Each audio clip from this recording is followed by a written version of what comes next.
얼마 전 유명 인터넷 방송인 부부의 이혼 사실이 기사화되었어요.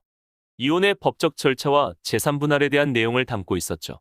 그런데 이혼이나 재산 분할은 결혼보다 문제가 복잡해요. 이러한 이유가 무엇인지 관련된 법적 절차를 통해 알아보아요.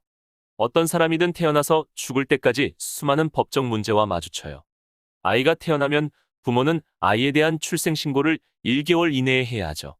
사람이 사망한 뒤에도 해결해야 하는 법적 문제가 있어요. 바로 상속 문제예요. 상속이란 어떤 사람이 사망했을 때 그 사람의 재산을 나머지 가족들에게 나누어 주는 것을 말해요. 우리나라 민법에는 상속에 관한 규정이 세세하게 규정되어 있어요. 이는 재산을 둘러싼 가족들의 이해관계가 복잡하기 때문이죠.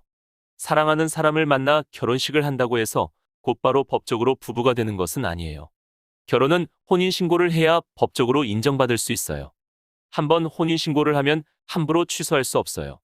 유일하게 법적인 부부관계를 해소할 수 있는 방법이 바로 이혼이에요. 이혼은 협의이혼과 재판상 이혼이 있어요.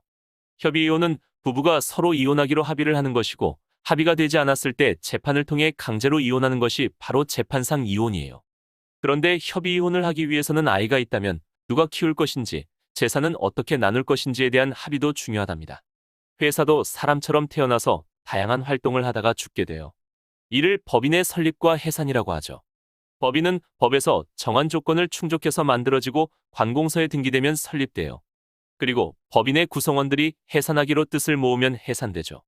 그런데 회사가 별다른 이유 없이 해산하는 경우는 거의 없어요. 대부분 빚이 많아져서 갚지 못하면 해산하게 되는데, 이런 상황을 파산이라고 해요.